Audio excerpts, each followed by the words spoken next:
بسم الله الرحمن الرحيم. اعوذ باللہ من الشیطان الرجیم بسم اللہ الرحمن الرحیم الحمد للہ رب العالمین والصلاة والسلام علی سید الانبیاء والمرسلین وعلی اہل بیتہ الطیبین الطاہرین وصحبہ المنتجبین۔ سورۃ الانفال کی پہلی 4 آیات پر ہماری گفتگو جاری ہے۔ موضوع ہے ایمان۔ آیت اللہ سید علی حسینی خامنائی کی تقاریر آپ کے سامنے بیان کی جا رہی ہیں، اور ان میں سے پہلی تقاریر کا موضوع ایمان ہے۔ آج اس سلسلے کا 10واں درس ہے خداوند عالم کے فضل و کرم سے۔ پہلے ہم ایک دفعہ انہی آیات کا ترجمہ آپ کی خدمت میں عرض کر دیں۔ سورۃ الانفال کی ابتدائی 4 آیات کا۔ اے رسول، آپ سے انفال کے بارے میں سوال کرتے ہیں، کہہ دیجئے انفال اللہ اور رسول کے لیے ہے، پس اللہ کا تقوی اختیار کرو اور اپنے باہمی معاملات کی اصلاح کر لیا کرو، اور اللہ اور اس کے رسول کی اطاعت کرو اگر تم مومن ہو۔ آیت نمبر 2 میں فرمایا مومنوں کی صفات کہ مومن تو صرف وہ لوگ ہیں کہ جب اللہ کا ذکر کیا جاتا ہے تو ان کے دل لرزنے لگتے ہیں، اور جب اس کی آیات ان کے سامنے تلاوت کی جاتی ہیں تو ان کے ایمان کو بڑھا دیتی ہیں اور وہ اپنے رب پر ہی توکل کرتے ہیں۔ آیت نمبر 3 میں فرمایا جو لوگ نماز قائم کرتے ہیں اور جو رزق ہم نے انہیں دیا ہے اس میں سے انفاق کرتے ہیں۔ اور آیت نمبر 4 یہی لوگ حقیقتاً مومن ہیں اور مومن کہلائے جانے کے لائق ہیں۔ لہم درجات عند ربہم، انہی کے لیے ان کے رب کے پاس درجات ہیں اور مغفرت ہے، اور ایسا رزق ہے، رزق کریم، ایسا رزق ہے کہ جو نہایت عزت اور احترام کے ساتھ اللہ کی طرف سے ان کو عطا کیا جائے گا۔ اس کتاب کے جو کل ہم نے جملے آپ کے سامنے آخری جملے جو عرض کیے تھے، اس کی اہمیت کی وجہ سے ہم تکرار کرتے ہوئے ان جملوں کو آگے بڑھتے ہیں۔ آپ کو یاد ہوگا ہم نے عرض کیا تھا کہ اس آیت اور اس جملے سے ہم یہ استفادہ کرتے ہیں کہ تلاوت قرآن سے مومن انسان کا ایمان بڑھنا چاہیے۔ ہم نے کہا کہ یہ قرآن کی لیبارٹری میں ٹیسٹ کرے ہر انسان کہ میں جب آیات کو سنتا ہوں تو میرا ایمان بڑھتا ہے یا نہیں بڑھتا۔ اذا تلیت علیہم آیاتہ زادتہم ایمانا۔ تو آیت اللہ خامنائی فرماتے ہیں کہ ہم اس جملے کو دلیل بناتے ہیں، یعنی یہ جملہ دلیل کا کام کرے گا ہمارے لیے۔ غور کیجئے، خدا کے اس کلام کو دلیل بناتے ہیں، اور ان لوگوں سے جو کہتے ہیں کہ قرآن کا ترجمہ نہ کرو، معنی نہ کرو، تفسیر نہ کرو، کیوں کہ ہماری عقل کی اتنی رسائی نہیں ہے۔ اس قسم کی بیہودہ باتیں کرنے والوں کو ہم یہ کہتے ہیں، ان سے ہم کہتے ہیں کہ اگر ہم قرآن کو سمجھنے کی صلاحیت نہیں رکھتے تو پھر قرآن پڑھنے سے ہمارا ایمان کس طرح بڑھتا ہے؟ اللہ تعالیٰ نے یہ ایسے ہی بات کر دی۔ بس واضح ہے کہ قرآن کوئی رموز کی کتاب نہیں ہے، کوئی کوڈ میں لکھی گئی کتاب نہیں ہے۔ قرآن ایسی کتاب ہے جسے پڑھنا چاہیے سمجھنے کے لیے، اور سمجھنا چاہیے ایمان کو بڑھانے اور مضبوط کرنے کے لیے، اور یہی معنی ہے جب ان کے سامنے اللہ کی آیات کی تلاوت کی جاتی ہے تو ان کے ایمان کو وہ آیات بڑھا دیتی ہیں۔ یہ دوسری شرط اور دوسری خاصیت ہے کس کی؟ مومن کی، وہ کہ جسے قرآن مومن کہتا ہے۔ پہلی، خدا کے ذکر سے اس کے دل میں خدا کا خوف جاگ اٹھے، اور آیات کی تلاوت سے اس کا ایمان بڑھ جائے۔ تیسری صفت جو اس آیت کا آخری حصہ ہے، وَعَلَىٰ رَبِّهِمْ يَتَوَكَّلُونَ۔ توکل کا موضوع انتہائی اہم موضوع ہے۔ ایک بہت ہی غلط معنی اور تصور رائج ہے توکل کا عام لوگوں کے ذہنوں میں، جو ایسے لوگوں نے ان کو بتا دیا کہ جو خود بھی نافہم تھے اور کج فہم تھے۔ ایک اور لفظ ہے صبر، کہ ہم عرض کریں گے اس کا بھی ایک غلط تصور لوگوں میں موجود ہے جو بالکل صبر کے برعکس ہے، اس کو صبر سمجھتے، تو انشاءاللہ آپ کی خدمت میں عرض کیا جائے گا۔ ابھی توکل کا بیان، یہ جو اللہ فرما رہا ہے وَعَلَىٰ رَبِّهِمْ يَتَوَكَّلُونَ، اور اپنے پروردگار پر ہی توکل کرتے ہیں۔ کیا معنی ہے اس کا؟ توجہ فرمائیے، آیت اللہ سید علی خامنہئی فرماتے ہیں آیت کے اگلے حصے میں وَعَلَىٰ رَبِّهِمْ يَتَوَكَّلُونَ مومنین کی ایک اور نشانی ہے بتائی جا رہی ہے، اور وہ کیا ہے کہ وہ اپنے پروردگار پر توکل اور بھروسہ کرتے ہیں۔ اردو کا ایک اور لفظ توکل کی وضاحت کے لیے اللہ پر بھروسہ۔ توکل کرتے ہیں کا کیا مطلب ہے؟ اللہ پر بھروسہ کرتے ہیں، اللہ پر توکل کرتے ہیں، اس کا کیا معنی ہے؟ اس کا صحیح مفہوم کیا ہے؟ پہلے غلط مفہوم کی طرف توجہ کروا رہے ہیں جو غلط مفہوم ہے اور وہ توکل نہیں ہے۔ فرماتے ہیں توکل کرتے ہیں کا کیا مطلب ہے؟ یعنی ہاتھ پر ہاتھ دھر کر بیٹھ جاتے ہیں اور کہتے ہیں کہ خدا خود ہی سب کچھ ٹھیک کر دے گا، ہم نے کچھ نہیں کرنا، یہ توکل ہے؟ نہیں، توکل کے یہ معنی نہیں ہے۔ جو ذمہ داریوں اور عہد و پیمان کے مقابلے میں بجائے اس کے کہ اپنی توانائی کو ذمہ دار سمجھے، اللہ نے جو طاقت دی ہے سمجھے کہ جو خدا نے مجھے کام کرنے کے لیے طاقت دی ہے، اب وہ چاہتا ہے کہ میں اس طاقت سے کام کروں، تب وہ میری مدد کرے گا۔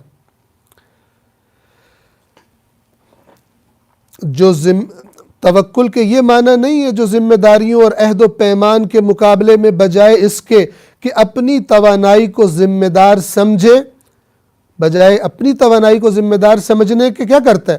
خدا کے معجزوں کو ذمہ دار فرض کر لیتا ہے۔ اللہ معجزہ کرے گا، اللہ ہے نا، وہ خود ہی کام کرے گا، وہ ہمارے کام سارے صحیح کر دے گا۔ کون کہہ رہا ہے یہ؟ جو خود کچھ نہیں کرنا چاہتا۔ یہ غلط تصور ہے۔ یہ اگر کسی فرد میں پیدا ہو جائے اسے تباہ کر دے گا، اگر کسی قوم میں پیدا ہو جائے اسے تباہ کر دے گا، اسے پست کر دے گا، اسے سست کر دے گا۔ ایسے شخص کو جان لینا چاہیے کہ قرآن نے، اچھی طرح توجہ فرمائیں، قرآن کا کیا پیغام ہے اس تصور کے بارے میں۔ ایسے شخص کو جان لینا چاہیے کہ قرآن نے اس عمل کو مسترد کر دیا ہے، بنی اسرائیل کے منہ پر ایک تماچے کی مانند رسید کیا ہے۔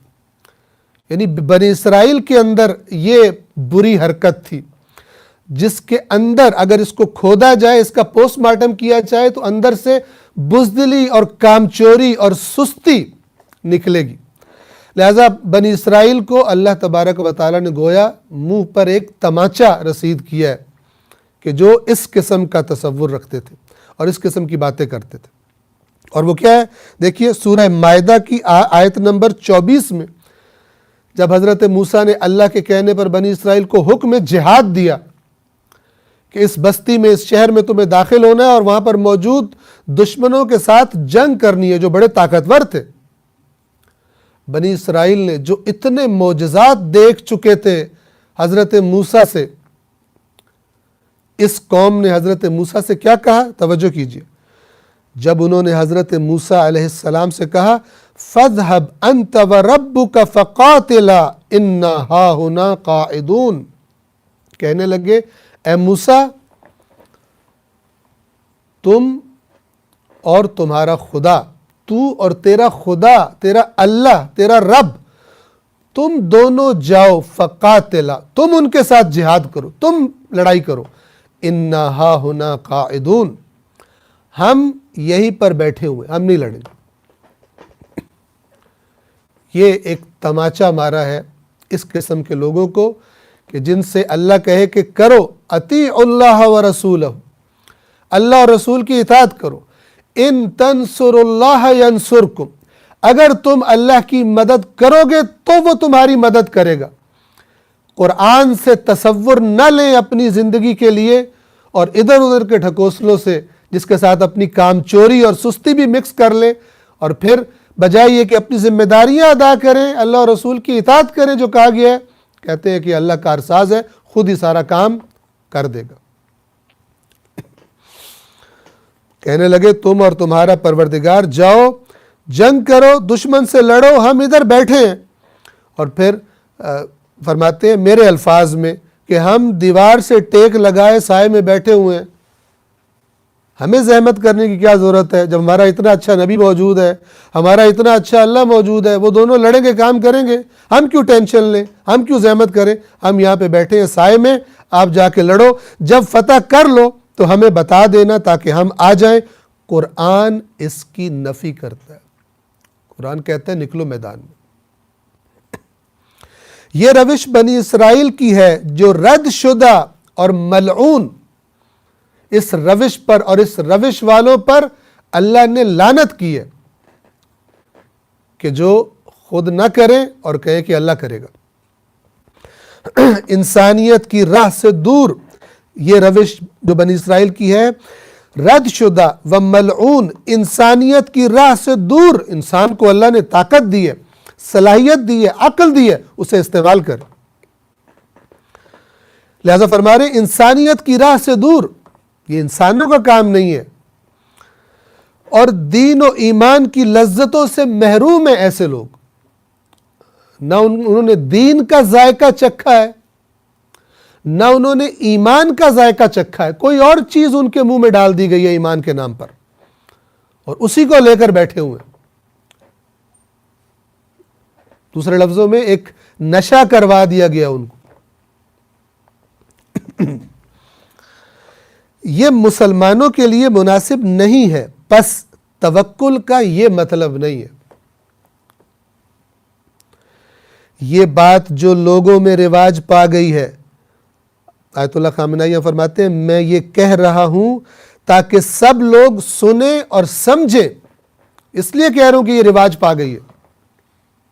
یہاں پر میں آپ کی خدمت میں ایک اشارہ کرنا چاہوں گا، مثال دیتا ہوں آپ کو۔ دیکھیے ظاہری اسباب کہ ان اسباب کا خالق بھی اللہ ہے، ان کو بالکل نادیدہ سمجھنا کہ گویا ہے ہی نہیں، ہم ان کو دیکھیں گے ہی نہیں، اور کہنا کہ اللہ تعالیٰ مدد کرے گا، یہ خلاف قرآن ہے، یہ خلاف سیرت رسول اللہ ہے صلی اللہ علیہ وآلہ وسلم۔ قرآن مجید سے ایک مثال آپ کی خدمت میں عرض کرتا ہوں، سورۃ النساء میں، اچھی طرح توجہ فرمائیے، یہاں پر اس کتاب میں نہیں ہے لیکن آپ کی خدمت میں عرض کر رہا ہوں، اس معاملے کو چونکہ اکثر جگہوں پہ دیکھا جا رہا ہے۔ قرآن کریم میں میدان جنگ میں اللہ تبارک و تعالی رسول پاک سے فرماتا ہے کہ جب آپ میدان جنگ میں ہوں مومنوں کے ساتھ اور دشمن گویا اس کے حملے کا ہر وقت خطرہ ہے، اور آپ نے وہاں پر نماز قائم کرنی ہو، تو وہ نماز کیسے قائم ہوگی؟ خلاصہ آپ کی خدمت میں بیان کر رہا ہوں، سورۃ النساء کے اندر یہ آیت موجود ہے کہ آپ کیا کریں گے؟ آپ نماز کی امامت کے لیے کھڑے ہوں گے، آدھے مسلمان آپ کے ساتھ جماعت میں شرکت کریں گے اور آدھے مسلمان حفاظت کے لیے کھڑے ہو جائیں گے۔ وہاں پہ کہنا نہیں چاہیے کہ اللہ کی عبادت کر رہے ہیں، رسول اللہ جیسی ہستی، کائنات کی سب سے برترین ہستی موجود ہے، تو اللہ پہ توکل کرو، دشمن کچھ نہیں کر پائے گا، رسول اللہ جو بیچ میں نہیں، قرآن یہ نہیں کہتا۔ قرآن کے الفاظ وہاں پر یہ ہیں، آدھے کھڑے ہو جائیں، ایک رکعت وہ آپ کے ساتھ پڑھیں اور باقی آدھے جو ہے حفاظت پر مامور ہوں، اور جب آپ ایک رکعت پڑھ لیں تو آپ رک جائیں گے، وہ اپنی نماز کو مکمل کریں گے، وہ جا کر پوزیشنیں سنبھال لیں گے، اور وہ جو پہلے کھڑے تھے حفاظت کے لیے وہ آ کر ان کی پہلی رکعت اور آپ کی دوسری رکعت وہ نماز آپ کے ساتھ پڑھیں گے۔ اس طرح جماعت قائم کی جائے گی۔ اور پھر وہاں قرآن کے الفاظ ہیں کہ دشمن یہ چاہتا ہے کہ تم اپنے اسلحے سے اور اپنی احتیاط سے غفلت برتو اور وہ تم پر ایک ہی دفعہ میں حملہ کر دے۔ وہاں پر یہ نہیں کہا کہ کیونکہ تم اللہ کی عبادت کر رہے ہو، رسول اللہ جیسی بابرکت ترین ہستی تمہارے درمیان موجود ہو، بھلا دشمن کی کیا مجال ہے، اللہ حفاظت کرے گا تمہاری۔ نہیں، اللہ نے کہا کہ حفاظت کرو، کھڑے ہو جاؤ، اور غفلت مت کرو کہ دشمن چاہتا ہے کہ تم غافل ہو اور وہ تم پہ حملہ کر دے۔ اگر قرآن کی اس آیت کی روح کو ہم سمجھے تو وہ یہی کہے گی کہ تم غفلت کرو گے، تم کیئرلیس رویہ اختیار کرو گے تم سارے معاشرے میں اس دشمن کو تم اجازت دو گے کہ یہ حملہ کرے. اسلام ایک پریکٹیکل مذہب کا نام ہے. اب یہاں پہ اللہ پہ توکل کا کیا مطلب ہوگا کہ اپنی احتیاط کرو اور اس کے بعد خدا پہ توکل کرو کہ اب جو خدا چاہے گا وہ ہوگا. یہ قرآن کی تعلیم ہے, یہ رسول اللہ کی سیرت ہمیں بتاتی ہے, نہ کہ ظاہری اسباب کو, ظاہری چیزوں سے آنکھیں بند کر لی جائیں اور کہا جائے کہ اللہ پر ہمارا توکل ہے. یہ تحریف ہے دین کے تصورات میں, جس کا بہت سارے لوگ بعض اوقات شکار ہو جاتے. بس آیت اللہ خامنائی فرماتے ہیں یہ جو لوگوں کے درمیان رائج ہے کہ کہتے ہیں جناب خدا خود ہی اصلاح کرے گا, بندہ خدا کے تو بس کی بات نہیں ہے. بندوں کے بس میں کیا ہے, اللہ خود کرے گا. یہ غلط ہے. اگر بندہ خدا کے بس میں نہ ہوتا, اگر فساد کو دور کرنے اور اسے ختم کرنے میں انسان کے ارادے اور اس کی طاقت کا کوئی فائدہ نہ ہوتا, کوئی کردار نہ ہوتا, سب اللہ نے کرنا ہوتا, تو خدا انبیاء کو نہ بھیجتا, سارا کچھ خود ہی کر لیتا, سب کی ہدایت خود ہی کر دیتا.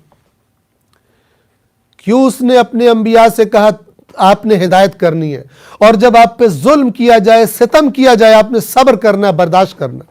خدا خود ہی سب کچھ کر لیتا.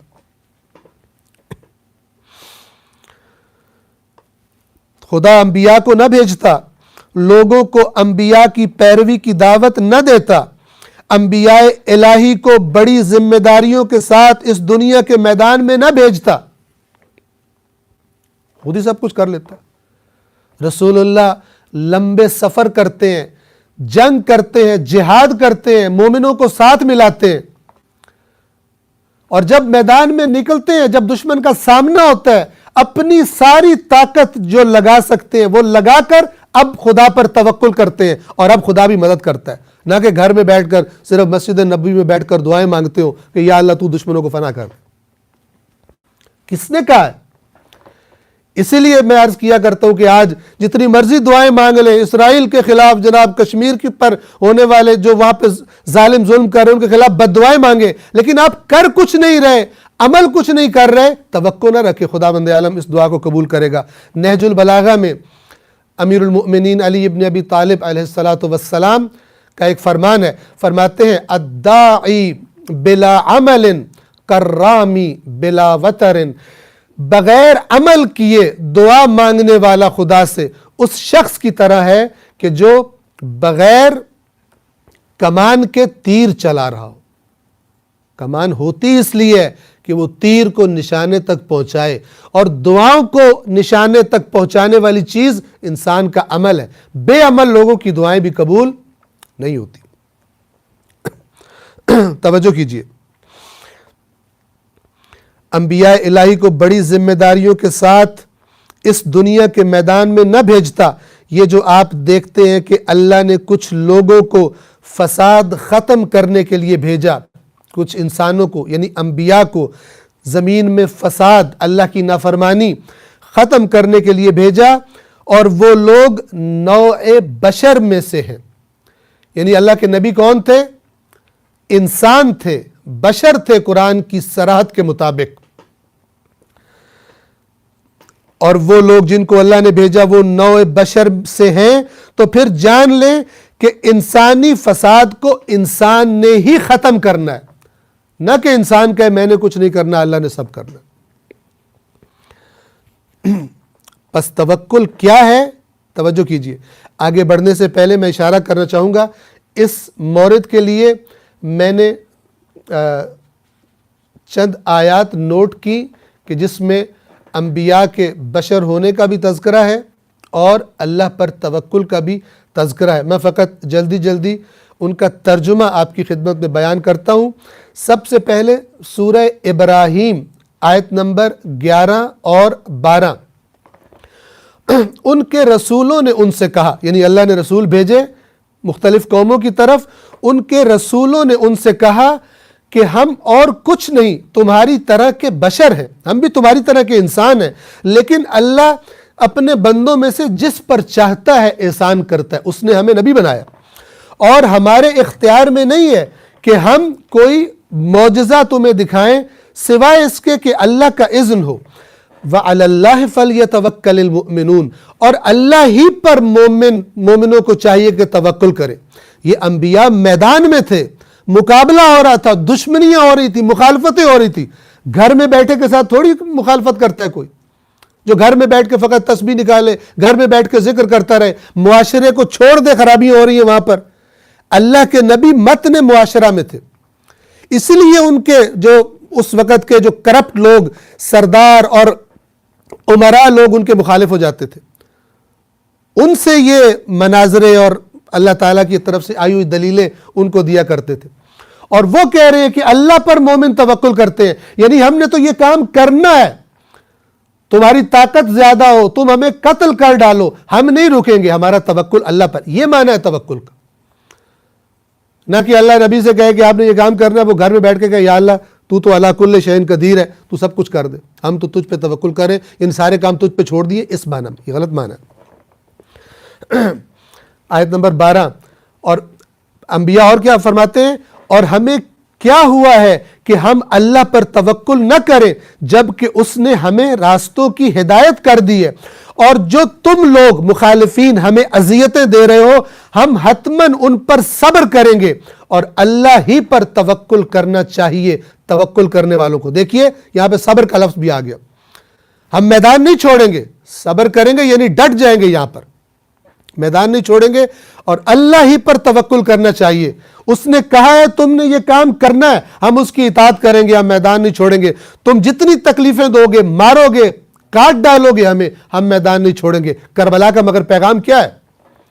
میدان نہیں چھوڑیں گے، چاہے تم ہمیں ذبح کر دو، چاہے ہماری لاشوں پر گھوڑے دوڑا دو، ہمیں ٹکڑے کر دو، جو خدا کی طرف سے ہماری ذمہ داری ہے اس کو ادا کرنے کے لیے ہم میدان میں رہیں گے، میدان کو نہیں چھوڑیں گے۔ یہ ہے توکل، اور یہی صبر یعنی ڈٹ جانا، میدان چھوڑ کر نہ بھاگنا۔ یہ نہیں کہ کوئی ظلم کرے اور ظلم کے خلاف کھڑے نہ ہونا اور گھر بیٹھ کے بد دعائیں دینا اور کہنا ہم تو صبر کر رہے ہیں، اللہ ہی کچھ کرے گا۔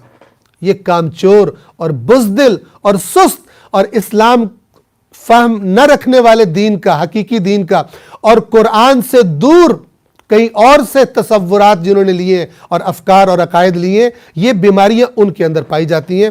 لیکن جس نے قرآن سے دین لیا ہو، اللہ کی کتاب سے واضح اور شفاف، ان کے اندر یہ بیماریاں نہیں پائی جاتی۔ پس فرماتے ہیں پس توکل کیا ہے؟ توکل یعنی ہر حال میں تمہارا بھروسہ اور تمہاری امید خدا سے وابستہ ہونی چاہیے۔ اگر درست طور پر اس کا تجزیہ کریں تو آپ دیکھیں گے، فرماتے ہیں اگر درست طور پر اس بات کا تجزیہ کریں، اس کو اینالائز کریں، سمجھنے کی کوشش کریں، غور سے دیکھیں، تو آپ کیا دیکھیں گے کہ جو تعبیر میں نے عرض کی ہے، یعنی جو بات آپ کو میں نے عرض کی ہے کہ ہر حال میں تمہارا بھروسہ اور تمہاری امید خدا سے وابستہ ہونی چاہیے، اس تعبیر سے یعنی اس بات کو اگر آپ سمجھ لیں تو توکل ایک نشہ آور چیز کی شکل سے باہر نکل آتا ہے۔ ورنہ توکل کیا ہے؟ ایک نشہ ہے۔ جیسے ایک نشئی جب نشہ کر لیتا ہے تو وہ کچھ بھی نہیں کرتا، اپنی مستی میں پڑا رہتا ہے۔ کہا یہ توکل کا غلط تصور ایک نشے کی طرح ہے جو انسان کو سست اور کامچور بنا دیتا ہے۔ توکل کا قرآنی تصور اگر سمجھ میں آ جائے تو پھر یہ توکل انسان کے اندر حرکت پیدا کرتا ہے۔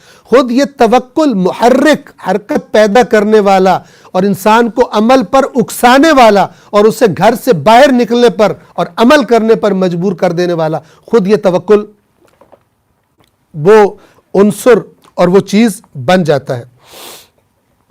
اس تعبیر سے توکل ایک نشہ آور چیز کی شکل سے باہر نکل آتا ہے اور ایک محرک عامل کی صورت میں، اکسانے والے عامل کی صورت میں ظاہر ہو جاتا ہے۔ میں آپ کی خدمت میں جو آیات عرض کر رہا تھا وہ میں مکمل کر لوں۔ اگلی جو آیات ہے آیت نمبر 23 اور 24 سورۃ المؤمنون کی ہے۔ یہ خاص طور پہ ان لوگوں کے لیے جو یہ پیچھے عرض ہوا کہ فرمایا کہ اور وہ لوگ نوع بشر میں سے تھے جن کو اللہ نے بھیجا تھا معاشرے سے فساد ختم کرنے کے لیے۔ انبیاء نوع انسان میں سے تھے، بشر تھے، کوئی اور مخلوق نہیں تھے۔ تو یہ سورہ مومنون کی آیت نمبر 23 اور 24 ترجمہ آپ کی خدمت میں عرض کر رہا ہوں.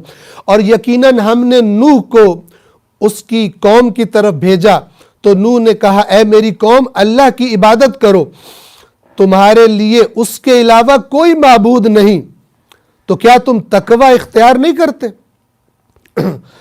تو اس کی قوم میں سے جن لوگوں نے کفر کیا تھا ان کے بڑے سردار، وہ سردار جنہوں نے ان کی قوم میں سے نوح کی بات ماننے سے انکار کر دیا تھا، کہنے لگے ما ھذا الا بشر مثلکم، عوام کو گمراہ کرنے کے لیے کہنے لگے کہ یہ تمہاری طرح کا ایک عام آدمی ہے، اس کی بات کیوں مان رہے ہو؟ یہ چاہتا ہے کہ تم پر برتری بنا لے اپنی. نعوذ باللہ، یہ جھوٹ بول رہا ہے کہ اللہ کا نبی ہے، یہ بہانہ بنا رہا ہے تاکہ تمہارا سردار بن جائے، چونکہ انہیں اپنی سرداری خطرے میں نظر آ رہی تھی.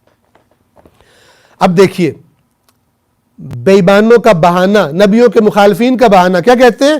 اگر اللہ چاہتا تو فرشتے نازل کر دیتا. یعنی یہ جو چاہتے ہیں کہ نبی کو بشر نہیں ہونا چاہیے، کوئی اور مخلوق ہونی چاہیے، ان کی فکری رگیں جا کر ان سے ملتی ہیں جو انبیاء کے مخالف تھے، کہ اگر اللہ چاہتا تو فرشتے نازل کر دیتا. ہم نے اپنے آباء و اجداد سے ایسی کوئی بات نہیں سنی کہ اللہ کسی بشر کو نبی بنا دے. اور اس کے بعد سورہ مومنون کی ہی آیت نمبر 33 اور 34 33 اور 34 توجہ فرمائیے. اور یہاں بھی اللہ نے جب نبی کو بھیجا قوم کی طرف تو اس کی قوم کے وہ سردار کے جنہوں نے کفر کیا تھا، وہ بڑے وڈیرے، وہ کہنے لگے، جنہوں نے کفر کیا تھا اور آخرت کو جھٹلا دیا تھا، اور ہم نے یعنی اللہ نے ان کو دنیاوی زندگی میں بہت ساری مال و دولت اور وسائل عطا کیے تھے، وہ لوگ کہنے لگے ما ھذا الا بشر مثلکم، اپنی عوام کو گمراہ کرنے کے لیے، یہ کچھ نہیں ہے، یہ نبی نہیں ہے، یہ تو صرف تمہاری طرح کا ایک بشر ہے، جس طرح تم کھاتے ہو، جن چیزوں کو تم کھاتے ہو یہ بھی کھاتا ہے، اور جن چیزوں کو تم پیتے ہو یہ بھی وہی چیزیں پیتا ہے. ان کا تصور دیکھیے، یہ سمجھتے تھے کہ نبی کو کوئی اور مخلوق ہونا چاہیے. قرآن نے رد کیا اس کو، اور پھر یہ کہنے لگے کہ اگر تم نے اپنے جیسے بشر کی اطاعت کی تو پھر تو تم خسارہ اٹھاؤ گے، تم خسارہ اٹھاؤ گے، اپنے جیسے بشر کی تم اطاعت نہ کرو. یہ کس نے کہا؟ یہ انبیاء کے مخالفین نے انبیاء سے عوام کو گمراہ کرنے کے لیے یہ کہا. اور قرآن کہہ رہے کہ ہمارے نبیوں نے کیا ان سے کہا کہ ہم تو تمہاری طرح کے بشر ہیں، اور اللہ جس پر چاہتا ہے اپنا یہ احسان کرتا ہے اور اس کو اپنی نبوت عطا فرماتا ہے. یہ موضوع تفصیلی ہے، لیکن ظاہر ہے کہ چونکہ ہمارا وقت کم ہے اور اس کتاب میں باقاعدہ سے اس کا ذکر نہیں ہے، صرف یہ اشارہ آیا اور ہم نے ضروری سمجھا کہ ہم آپ کی خدمت میں عرض کر دیں، لہذا اسی مقدار پر اکتفا کرتے ہیں. واپس آتے ہیں کتاب کے متن کی طرف. آیت اللہ علی خامنائی فرماتے ہیں کیا آپ نے دیکھا ہے، توجہ فرمائیے گا، وہ لوگ ان لوگوں کا ذکر کرنے لگے ہیں کہ جو خدا پر ایمان نہیں رکھتے، دین پر ایمان نہیں رکھتے. وہ جب کسی بند گلی میں پہنچ جاتے ہیں اور ان کو کوئی نکلنے کا راستہ دکھائی نہیں دے رہا ہوتا تو وہ کیا کام کرتے ہیں؟ کون لوگ؟ جو اللہ پر حقیقی معنوں میں ایمان نہیں رکھتے. ان کی روش کیا ہوتی؟ فرماتے ہیں کیا آپ نے دیکھا ہے کہ بعض لوگ زندگی کی دشواریوں میں، بحرانوں میں، ان مقامات پر کہ جہاں تمام ظاہری وسائل سے ان کے ہاتھ کٹ کے رہ جاتے ہیں، یعنی ظاہری طور پر انہیں کچھ دکھائی نہیں دے رہا ہوتا، اس مشکل سے نکلنے کا راستہ ان کو دکھائی نہیں دے رہا ہوتا. ایسے لوگ کیا کرتے ہیں جب مشکلات میں پھنس جاتے ہیں؟ کیا کرتے ہیں؟ دیکھا ہوگا، سنا ہوگا، چند کاموں میں سے ایک کام انجام دے دیتے ہیں. انہیں اپنے سامنے چند چیزیں نظر آتی ہیں، ان میں سے کسی ایک چیز کا انتخاب کر لیتے ہیں، اور وہ کیا ہے؟ یا دشمن کے سامنے گھٹنے ٹیک دیتے ہیں. جب دیکھتے ہیں دشمن تو بہت طاقتور ہے اور ہم کمزور ہیں، دشمن کے سامنے گھٹنے ٹیک دینے میں ہی اور ہار مان لینے میں ہی اپنی عافیت سمجھتے ہیں. کون؟ کن کی بات ہو رہی ہے؟ جن کا توکل اور رابطہ اللہ کے ساتھ نہیں ہوتا، جن کا بھروسہ اللہ پر نہیں ہوتا. کہتے ہیں کہ جب میں کچھ کر ہی نہیں سکتا تو پھر کیا کروں, ہمارے ہاتھ پلے ہے ہی کچھ نہیں, ہم کیسے ان کا مقابلہ کر سکتے ہیں. یہ الفاظ بولتے ہیں, جب میں کچھ کر ہی نہیں سکتا تو پھر کیا کروں. دشمن کے سامنے گھٹنے ٹیک دینا یہ ایک عمل ہے, یا تو یہ کر دیتے دشمن کے سامنے شکست تسلیم کر لیتے, یا ایک اور کام کرتے, توجہ کیجیے, یا روز مرہ زندگی کے سامنے سر تسلیم خم کر کے اس کا عادی ہو جاتا ہے. کیا مطلب؟ زبان سے نہیں کہتا کہ میں اپنے ہدف سے پیچھے ہٹ رہا ہوں, زبان سے اقرار نہیں کرتا, لیکن اپنے عام زندگی کی روٹین میں لگ جاتا ہے اور اس سے باہر نہیں نکلتا, اس ہدف کی طرف بڑھنے کی کوشش نہیں کرتا, کہتا رہتا ہے لیکن عمل نہیں کرتا. سمجھیے گا, توجہ فرمائیے گا. یا روز مرہ کی زندگی کے سامنے سر تسلیم خم کر کے اس کا عادی ہو جاتا ہے, یعنی کبھی ایسا ہوتا ہے کہ دشمن کے سامنے گھٹنے نہیں ٹیکتا, لیکن عملی طور پر ایسا راستہ اختیار کر لیتا ہے, اپنی مقدور بر کوشش و حرکت کر کے پھر ہمت چھوڑ دیتا ہے اور در حقیقت روز مرہ زندگی کے سامنے سر تسلیم خم کر دیتا ہے. آپ نے اپنے معاشرے میں دیکھا ہوگا, کئی لوگ, کئی جماعتیں ایک نعرہ لے کے اٹھتی ہیں کہ ہم نے مثلاً یہ کام کرنا ہے, لیکن کچھ عرصے کے بعد اسی نظام کے اندر فٹ ہو جاتی. زبان سے کہتے رہتے ہیں, نعروں کی حد تک, دعووں کی حد تک, ہم نے یہ جماعت اس لیے بنائی ہے, ہمارا ہدف یہ ہے, لیکن پریکٹیکلی اگر ان کو دیکھا جائے تو اسی نظام کے اندر ایک پرزہ بن کر چل رہے ہوتے ہیں. یہ وہ لوگ ہیں, یعنی یہ ظاہری طور پر نہیں کہتے, زبان سے نہیں کہتے کہ ہم نے شکست کھا لی ہے, لیکن عمل ان کا بتا رہا ہوتا ہے کہ انہوں نے شکست کھا لی ہے. عملی طور پر وہ جو دعویٰ کر رہے ہوتے ہیں, ان کا عمل ان کے دعوے کی تصدیق نہیں کرتا, اسی نظام کا ایک پرزہ بن کے چل پڑتے. ایسا آدمی بھی اگرچہ, توجہ کیجیے, سمجھیے, ایسا آدمی بھی اگرچہ ظاہراً دشمن کے سامنے نہیں جھکا لیکن باطن میں جھک گیا. اس نے مان لیا کہ بھائی اسرائیل کو ہم کچھ نہیں کر سکتے, ہم کشمیریوں کے لیے کچھ نہیں کر سکتے, چونکہ ہندوستان بہت طاقتور ہے, ادھر اسرائیل ہے, پیچھے امریکہ ہے, پورا یورپ ہے, ہماری کیا مجال. کہے گا اسرائیل بہت غلط ہے, لیکن اسرائیل کے ساتھ تجارتی تعلقات سب سیٹ ہیں, سفارت کاریاں سب اندرون خانہ جاری ہیں, لیکن جب تقریر کرے گا مسلمانوں کے لیے کہے گا اسرائیل بہت گندا ہے, اسرائیل بہت ظالم ہے, بہت غلط ہے. لیکن وہ پریکٹیکل قدم جو اسرائیل کو کمزور کر سکتے ہیں وہ نہیں اٹھائے گا, ایسے قدم اٹھائے گا جو اسرائیل کو اور زیادہ مضبوط کریں گے. اس طبقے کی طرف اشارہ ہو رہا ہے, سمجھیے. ظاہری طور پہ نہیں کہے گا میں مانتا ہوں, لیکن باطن میں اس کے ساتھ ساری محبت اور راہ و رسم قائم کر کے پھر رہا ہوگا. ایسا آدمی بھی اگرچہ ظاہراً دشمن کے سامنے نہیں جھکا لیکن باطن میں جھک گیا, مان لیا اس نے. جیسے بعض لوگ کہتے ہیں نا, حقیقت ہے, حقیقت کو تسلیم کر لو. عرض کرتا ہوں آپ کی خدمت میں کہ مثلاً جب بنی اسرائیل نے کہا تھا کہ وہ بڑی طاقتور قوم ہے, وہ حقیقت تھی, وہ بڑے طاقتور تھے, ان کے قد بھی بہت لمبے تھے, اور جو جاسوس بھیجے گئے تھے کہ اطلاع لے کر آؤ کہ وہ قوم کیسی ہے, تو انہوں نے آگے کہا تھا کہ تمہارے قد اور ان کے قد اگر کمپیئر کرو تو تم تو بونے لگو گے, وہ اتنے طاقتور ہیں. حقیقت تھی کہ وہ بہت طاقتور تھے, لیکن اللہ پر توکل کا مطلب جو خدا کہہ رہا ہے کہ ہم نے تمہیں پہلے اتنی نعمتیں دی ہیں, اب وہی خدا کہہ رہے ہیں اس ارض مقدس میں داخل ہو جاؤ.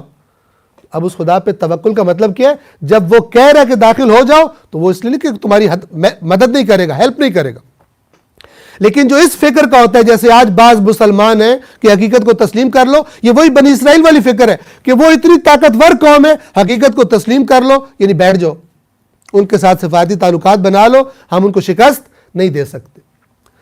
اینن خلاف قرآن اور خلاف توکل اور خلاف صبر, وہ توکل اور وہ صبر کہ جو قرآن مجید میں بیان فرمایا گیا. توجہ کیجیے. ایسا آدمی بھی اگرچہ ظاہراً دشمن کے سامنے نہیں جھکا لیکن باطن میں جھک گیا ہے.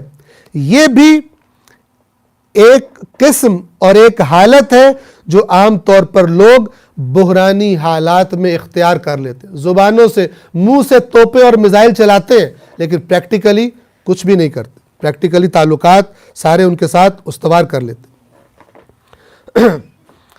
اب ایک اور تیسرا راستہ. پس پہلا راستہ کیا تھا؟ جن کا خدا پر توکل نہیں ہوتا, خدا پر ایمان نہیں ہوتا حقیقت میں, ان کی بات ہو رہی ہے. پہلا راستہ کیا اختیار کرتے ہیں؟ جب سمجھتے ہیں کہ ہم ڈیڈ اینڈ میں پہنچ گئے ہیں, ہم بند گلی میں پہنچ گئے, پہلا راستہ یہ اختیار کرتے ہیں کہ کہتے ہیں ہم شکست کھا گئے, ہتھیار پھینک دیے ہم نے, ہم نہیں لڑ سکتے. علل اعلان. یہ تو پھر کچھ ایماندار ہوتے. ایک وہ بے ایمان ہے کہ جو منہ سے کہہ رہا ہے, لوگوں کو بھی گمراہ کر رہے ہیں, لوگ امید لگا کے بیٹھے ہیں کہ یہ لڑے گا, لیکن در حقیقت باطن میں شکست کھا چکا ہے. یہ پہلے سے بھی زیادہ خطرناک ہے. اب ایک تیسرا راستہ کہ جو وہ لوگ کہ جن کے دلوں میں اللہ نہیں ہوتا, اللہ پر ایمان نہیں ہوتا, وہ تیسرا راستہ اختیار کرتے. فرماتے ایک اور راستہ یہ ہے کہ اپنی زندگی کا خاتمہ کر لیں. مثلا جیسے ہٹلر کے بارے میں مشہور ہے, اس نے خودکشی کر لی. جب اس نے دیکھا پہلے ساری جنگیں کر رہا ہے, دنیا پہ قبضہ کرنے کے لیے اس نے سارا کچھ ایک پرچم اٹھایا ہوا ہے, لیکن جب دیکھتا ہے کہ شکست کھا رہا ہے, خودکشی کر لیتا. کیوں؟ اس لیے کہ خدا پر ایمان نہیں ہے اس کا, اپنی زندگی کا خاتمہ کر لیتا. ایک اور راستہ یہ ہے کہ اپنی زندگی کا خاتمہ کر لیں. مثلا اگر کوئی اقتدار کی مسند تک پہنچ جائے, اب یہ خاص طور پر ان کے بارے میں بات ہو رہی ہے کہ جو صاحبان اقتدار ہوتے ہیں, کسی نہ کسی طرح, کسی ملک کے بادشاہ ہیں, صدر ہیں, وزیر اعظم ہیں, اور کسی اقتدار والے عہدے پر فائز ہیں. تو اگر ارد گرد مملکت کی عملداری میں, مملکت کے امور کو چلانے میں اگر بہانے بازیاں شروع ہو جاتی ہیں, عالمی طاقتیں اسے تنگ کر کے رکھ دیتی ہیں. ظاہر بات ہے جس دنیا میں رہ رہے ہیں, اس دنیا میں کچھ طاقتیں, عالمی طاقتیں, ایک بندہ آ کر مسند اقتدار پہ بیٹھتا ہے اور کہتا ہے کہ میں اپنی قوم کو نجات دلاؤں گا, میں اپنی قوم کو خود مختار بناؤں گا, میں اپنی قوم کو ان تمام تر چیزوں سے جو اس کی ترقی میں اور اس کے اتحاد میں اور اس کے ایک بہترین قوم بن کے ابھرنے میں جو اپنے پیروں پہ کھڑی ہو, اس کے اس راستے میں جتنی رکاوٹیں میں دور کروں گا. لیکن جب وہ آ کے بیٹھ جاتا ہے تو عالمی طاقتیں کہ جو اصل خناس ہیں اور جو اصل خبیث ہیں, جو قوموں کو غلام بنا کے رکھنا چاہتے ہیں, وہ بڑی بڑی کمپنیاں کہ جو اپنے کنٹرول میں عالمی منڈیوں کو رکھنا چاہتے ہیں اور دوسرے ممالک میں گھس کر بھی ان کی معدنیات اور ان کے وسائل پر قبضہ کرنا چاہتی ہیں اور کم قیمتوں میں ان سے خریدنا چاہتی ہیں, وہ طاقتیں پھر مثلا اگر یہ حکمران آیا ہے, اس کو تنگ کرتی ہیں. اس کی اپنی عوام میں سے ان کے زر خرید, ان کے ایجنٹ اس کے لیے مشکلات کھڑی کرتے ہیں, اس کے خلاف پروپیگنڈا کرتے ہیں. اب یہاں فرق پتہ چلتا ہے, وہ کہ جو اللہ پر ایمان رکھتا ہے اور توکل کرتا ہے, اور وہ کہ جو خدا پر ایمان اور توکل نہیں رکھتا. بہانے بازیاں شروع ہو جاتی ہیں, عالمی طاقتیں اسے تنگ کر کے رکھ دیتی ہیں. ہر وقت ہر دن اس کی مملکت کے کسی نہ کسی کونے میں اس کے خلاف آواز اٹھتی رہتی ہے. جب وہ پوری طرح مجبور اور بے بس ہو جاتا ہے, رسوا ہو جاتا ہے, اس کے خلاف اس پر طرح طرح کی تہمتیں لگائی جاتی ہیں, رسوا ہو جاتا ہے, تھک جاتا ہے, بے کس ہو جاتا ہے, تو اپنی زندگی کا خاتمہ کر لیتا ہے, خودکشی کر لیتا ہے. کیوں؟ اس لیے کہ خدا سے جڑا ہوا نہیں ہے.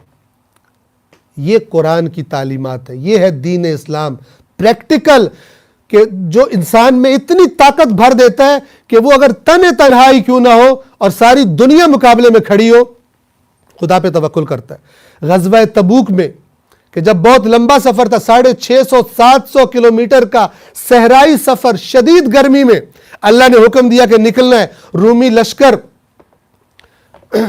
کے مقابلے کے لیے, کہ جو اس وقت کی سپر پاور تھی. رسول اللہ نے جب اعلان جہاد کیا, بہت سارے لوگ بہانے بنا رہے تھے, اتنے بہانے بنائے کہ اللہ کے نبی نے فرمایا کہ خدا کی قسم اگر مجھ اکیلے کو بھی جانا پڑا ان سے مقابلے کے لیے تو میں اکیلا چلا جاؤں گا. لَقَدْ كَانَ لَكُمْ فِي رَسُولِ اللَّهِ أُسْوَةٌ حَسَنَةٌ. قرآن فرماتا ہے کہ یقیناً میرے رسول کی ذات اقدس تمہارے لیے اسوہ حسنہ ہے. یہ روح بھر جائے اگر مسلمانوں میں, امت میں, تو کیا نقشہ ہو. لیکن وہ امت کہ جو صرف جس کو لگا دیا گیا, میں نے عرض کیا کہ چوسنی کو جتنا چوسا جائے اس کے اندر سے دودھ نہیں آتا, بچے کو دھوکہ دیا جاتا ہے. ورد کرو, وظیفے کرو, اذانیں دو, عمل نہیں کرو. سب سے پہلا عمل جو قرآن کو چھوڑ دیا ہے واپس آؤ قرآن مجید کی طرف اور وہاں سے دیکھو اسلام کی شکل کیا اور اسلام کا ذائقہ کیا ہے، ایمان کسے کہتے ہیں، توکل کسے کہتے ہیں، صبر کسے کہتے ہیں، تاکہ یہ ٹھنڈے ٹیکے لگانے والے جو اپنی خطابتوں سے اور تقریروں سے تمہیں دوسرے راستے پر ڈال رہے ہیں، سستی اور کام چوری اور خدا سے دوری کے راستے پر اور حقیقی اسلام سے دوری کے راستے پر، تاکہ ان سے نجات پا سکو۔ ہر بات کو پرکھو، اللہ کی آیات جب تمہارے ذہن کے اندر موجود ہو۔ یہ پھر اللہ والا یہ خودکشی نہیں کرتا، یہ تو کہتا ہے خدا کا حکم ہے، اس کی اطاعت کرنی ہے، چاہے اس راستے میں میری جان ہی کیوں نہ چلی جائے۔ خاص طور پہ ان کے لیے جو کربلا کا ذکر سنتے، اتنا بڑا لشکر سامنے کھڑا ہوا ہے اور اس طرف 72 ہے، کوئی جھکا؟ کوئی نہیں جھکا۔ جانتے ہیں کہ ابھی تھوڑی دیر بعد کیا ہونے والا ہے۔ کوئی کمپرومائز کیا اپنے نظریے پر، اپنے دین پر، اپنے ایمان پر، اس مقصد پر کہ جو امر بالمعروف اور نہی عن المنکر ہے، اس پر کوئی کمپرومائز کیا؟ نہیں کیا۔ امام حسین مدینہ میں بیٹھے رہتے، کہتے اللہ پہ توکل کرو، قرآن کی آیتیں پڑھتے، وَعَلَى اللَّهِ فَلْيَتَوَكَّلِ الْمُؤْمِنُونَ، اللہ پر ہی توکل کرنا چاہیے، ہم کیوں ٹینشن لیں؟ یہ توکل کا باطل تصور ہے۔ فرماتے ہیں یہ وہ راستے ہیں جو بند گلی میں پھنسنے کی صورت میں کسی بے دین انسان کے سامنے آتے ہیں۔ جو بے دین ہے، چاہے ظاہراً کہتا ہو بے دین اور چاہے کہتا ہے میں دیندار ہوں، لیکن اندر سے کھوکھلا ہے، اندر سے اس کے اندر وہ ایمان نہیں ہے جسے قرآن ایمان کہتا ہے، اور جس کو یہاں پر ان دروس میں آیت اللہ خامنائی آیات قرآن سے سمجھانے کی کوشش کر رہے ہیں۔ یہ وہ راستے جو بند گلی میں پھنسنے کی صورت میں کسی بے دین انسان کے سامنے آتے ہیں۔ جب آپ کسی بند گلی میں پھنس گئے ہوں، وہ خوب غور سے سنیے گا، جب آپ کسی بند گلی میں پھنس گئے ہوں، کسی ایسی جگہ پہنچ گئے ہوں کہ جہاں آپ کو ایسا محسوس ہو کہ سب راستے ختم ہو چکے ہیں، کوئی راستہ درمیان میں نہیں ہے، ایسی صورت میں عام لوگوں کے سامنے چند دروازے کھل جاتے ہیں۔ عام لوگ کون؟ یعنی بے دین، خدا سے کٹے ہوئے۔ وہ کون سے راستے ہیں؟ جیسے ہتھیار ڈال دینے کا دروازہ، یہ دروازہ کھل جاتا ہے، ہتھیار ڈال دو۔ دشمن کے سامنے جھک جانے کا دروازہ، گھٹنے ٹیکنے کا دروازہ، حوادث روزگار کے سامنے بے بس ہو جانے کا دروازہ، خودکشی و ہلاکت کا دروازہ، اپنے آپ کو تباہ کر کے سکون پانے کی خواہش میں اور شاید بعد میں پھر پشیمانیاں پانا کہ میں کیوں جھکا، اگر میں کچھ دیر اور ٹکا رہتا تو یہ دشمن تو اتنا مضبوط نہیں تھا جتنا لگ رہا تھا، بعد میں پشیمان ہونا۔ جبکہ دیندار انسان کے لیے بند گلی میں ایک دوسرا دروازہ کھل جاتا ہے۔ کون سا دروازہ؟ ایک ایسا دروازہ کھلتا ہے اس کے سامنے، دیندار حقیقی مومن کے سامنے، جو یہ باقی بے دینوں والے سارے دروازے بند کر دیتا ہے۔ خودکشی کا راستہ، دروازہ بند اس کے لیے، گھٹنے ٹیکنے کا دروازہ بند اس کے لیے، اور ظاہر میں نہ جھکے باطن میں جھک جائے یہ دروازہ بند اس کے لیے۔ ایک دروازہ اس کے سامنے، مومن کے سامنے کھل جاتا ہے جو حقیقی مومن ہو، اور اس دروازے کا کھلنا اس پر دوسرے تمام دروازوں کو، عظمت کش دروازے جو انسان کی عظمت کو قتل کر دیتے ہیں، اس کو ایک پست اور گھٹیا مخلوق بنا دیتے ہیں، جاندار بنا دیتے ہیں، بزدل اور گھٹیا بنا دیتے ہیں، وہ سارے دروازے اس پر بند ہو جاتے ہیں۔ یہ دروازہ وہ دروازے بند کرتا ہے۔ یہ جو دروازہ مومن پر کھلتا ہے، یہ وہ سارے پستی کی طرف جانے والے اور عظمت کو چھین لینے والے دروازے اس پر بند کر دیتا ہے۔ وہ دروازہ کون سا دروازہ ہے؟ وہ خدا پر توکل کا دروازہ، اللہ پر توکل کا دروازہ ہے۔ اگر ان سے کہا جائے کہ یہ بند گلی ہے، مومن سے جب کہا جاتا ہے یہ بند گلی ہے، تو وہ جواب میں کہتے ہیں جس خدا کو میں پہچانتا ہوں وہ بند گلی میں بھی دروازہ کھول دیتا ہے۔ وَمَن يَتَّقِ اللَّهَ يَجْعَل لَّهُ مَخْرَجًا، سورہ، میں نے یہاں پر نوٹ کیا، سورہ طلاق کی آیت نمبر 2 کا آخری حصہ ہے، وَمَن يَتَّقِ اللَّهَ يَجْعَل لَّهُ مَخْرَجًا۔ یہاں بھی تقوی ہے، یہاں بھی صاحبان تقوی کا مفہوم ہم بیان کر چکے، جو مرد میدان ہوتے ہیں ان کو اللہ فرما رہا ہے کہ جس نے یہ تقوی اختیار کیا، يَجْعَل لَّهُ مَخْرَجًا، مخرج باہر نکلنے کی جگہ مشکلات سے، وہ دروازہ کے جو دنیا دار سمجھ رہے تھے کوئی راستہ نہیں ہے، ظاہری آنکھیں نہیں دکھا رہی تھی، اللہ پر توکل مومن کے لیے وہ دروازہ کھول دیتا ہے۔ اور آیت نمبر 3 میں وَيَرْزُقْهُ مِنْ حَيْثُ لَا يَحْتَسِبْ، اور خدا وہاں سے اس کو رزق دیتا ہے, وہاں سے اس کی ہیلپ کرتا ہے جہاں سے اس نے گمان بھی نہیں کیا ہوتا. یعنی اس کی ظاہری آنکھیں جو ظاہر دکھا رہی ہیں وہ اس کو کوئی ایسا وسیلہ نظر ہی نہیں آ رہا ہوتا. اللہ فرما رہا ہے وہاں سے اس متقی کو, حقیقی متقی کو اللہ رزق فراہم کرتا ہے. وَمَن يَتَوَكَّلْ عَلَى اللَّهِ فَهُوَ حَسْبُهُ, اور جس نے اللہ پر توکل کیا تو اللہ اس کے لیے کافی ہے. ساری دنیا کے کائنات کے مقابلے میں اللہ اس کے لیے کافی. یہ ہے قرآن. یہ کہا, اور بزدلی اور سستی کے راستے دین کے نام پر دکھانے والے اور کامچور بنا دینے والے وہ لوگ کہاں, وہ تحریف شدہ دین کہاں. توجہ کیجئے, ان اللہ بالغ امرہ, اللہ اپنا کام کر کے چھوڑتا ہے, اللہ پہنچ کے رہتا ہے جو کام اس نے کرنا ہوتا ہے. قد جعل اللہ لکل شیء قدرا, لیکن یاد رکھو اللہ نے ہر چیز کے لیے ایک تقدیر معین کی ہے. وہ تمہیں آزمانا چاہتا ہے, تمہارا صبر اور توکل اور تقوی دیکھنا چاہتا ہے کہ جب تمہارے لیے ظاہری طور پر اسباب بند ہو گئے, اب تم بے ایمانی تو نہیں کرتے, اب تم گھٹنے تو نہیں ٹیک دیتے. وَبَشِّرِ الصَّابِرِينَ, صبر کرنے والوں کو خوشخبری دے دو. ان کے لیے قرآن مجید کی خوشخبری ہے. ان لوگوں سے کہا جاتا ہے کہ بند گلی ہے, تو وہ جواب میں کہتے ہیں کہ جس خدا کو میں پہچانتا ہوں وہ بند گلی میں بھی راستہ نکال دیتا ہے. بند گلی کیا چیز ہے؟ بند گلی مومن کے لیے وجود ہی نہیں رکھتی. خدائی نگاہ سے ہمارے پاس, یعنی یہ مومن جواب دیتے ہیں ان کو, خدائی نگاہ سے ہمارے پاس کوئی بند گلی نہیں ہے. ساری بند گلیاں خدا کے دست قدرت میں کھلی گلیاں ہیں.